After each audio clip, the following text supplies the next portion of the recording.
اللہ اللہ اللہ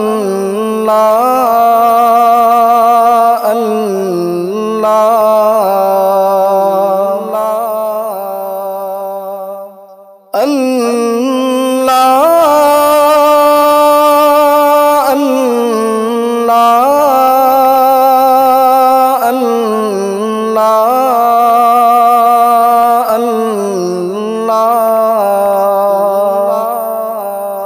ناظرین گرامی، السلام علیکم ورحمۃ اللہ وبرکاتہ۔ میں ہوں آپ کا میزبان انصار عزیز ندوی، اور آپ اس وقت سیدھی بات چینل کے جاری پروگرام پیغام فرقان کی 213 نمبر کی قسط ملاحظہ فرما رہے ہیں۔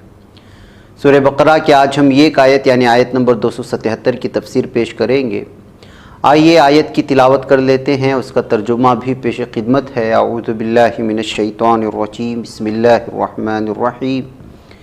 ان الذين آمنوا وعملوا الصالحات واقاموا الصلاة وآتوا الزكاة لهم اجرهم عند ربهم ولا خوف عليهم ولا هم يحزنون، یعنی ہاں جو لوگ ایمان لے آئے اور نیک عمل تواتر سے کرتے رہے، اور جنہوں نے نماز قائم کی اور زکوٰۃ بھی دی، ان کا اجر ان کے رب کے پاس ہے، انہیں نہ کوئی خوف ہوگا اور نہ وہ غمگین ہوں گے۔ ان الذین آمنوا وعملوا الصالحات، یعنی بے شک وہ لوگ جو ایمان لائے اور عمل کیے، انہوں نے نیک۔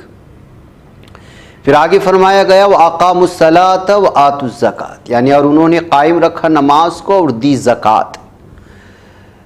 زکوٰۃ اسلام کے 5 ارکان میں سے ایک ہے، اور یہ ان لوگوں پر فرض ہے جن کا مال نصاب کو پہنچ جائے اور اس پر 1 سال گزر جائے۔ زکوٰۃ ان پر ایسی ہی فرض ہے جس طرح کہ ان پر نماز فرض ہے۔ یہ امیروں سے لے کر غریبوں کو لوٹا دی جاتی ہے، اس طرح معاشرتی زندگی کا معاشی توازن برقرار رہتا ہے۔ لہم اجرہم عند ربہم ولا خوف علیہم ولا هم یحزنون، یعنی ان کے لیے ان کا اجر ہے ان کے رب کے پاس، اور نہیں ہے خوف ان پر اور نہ وہ غمگین ہوں گے۔ سید قطب شہید رحمۃ اللہ علیہ اس سلسلے میں لکھتے ہیں، سودی نظام کے صفح کے بالمقابل اس صفحے میں ابھرا ہوا پہلو زکوٰۃ کا ہے، خرچ کرنے کا پہلو جس میں نہ مال کی واپسی کا کوئی سوال ہے اور نہ اس دنیا میں کوئی معاوضہ ملنا ہے۔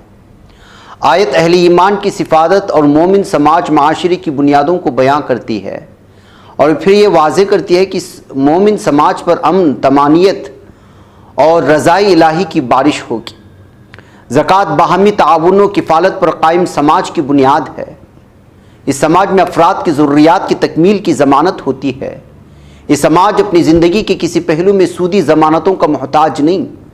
حقیقت یہ ہے کہ زکوٰۃ کی شکل ہمارے امت مسلمہ کے ان گروہوں اور نسلوں کے ذہن و دماغ میں دھندلا گئی ہے جنہوں نے اسلامی نظام کو واقعات کی دنیا میں عمل پیرا نہیں دیکھا، جنہوں نے ایمانی فکر، ایمانی تربیت اور ایمانی اخلاقیات کے اساس پر اس نظام کو قائم ہوتے نہیں دیکھا۔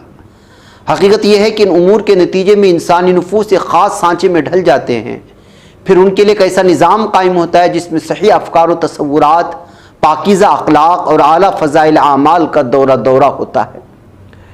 زکوٰۃ اس نظام کی بنیاد ہے۔ یہ نظام جاہلیت کے اس نظام کے بالمقابل ہے جو سود کی بنیاد پر قائم ہوتا ہے۔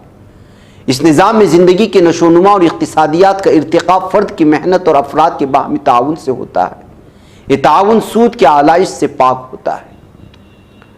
ناظرین گرامی، ان آیت مبارکہ کی حکمت و بصیرت پر نظر کی جائے تو اس رکوع میں 2 قسم کے کردار ہمارے سامنے آتے ہیں۔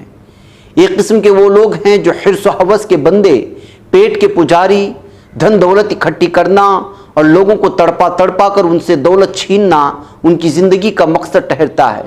یہ لوگ سود خور، سنگ دل، بے مروت، احسان اور رحمدلی سے ناآشنا، خود غرض، زرپرست اور قارونی ذہن و فکر کے مالک ہیں، جن کا انجام نہ صرف دنیا میں ذلت اور بدنامی ہے بلکہ آخرت میں بھی رسوائی اور پریشانی ہے۔ دوسری قسم کے وہ لوگ ہیں جن کی زندگیاں ایمان اور اعمال صالحہ کے سانچے میں ڈھلی ہیں۔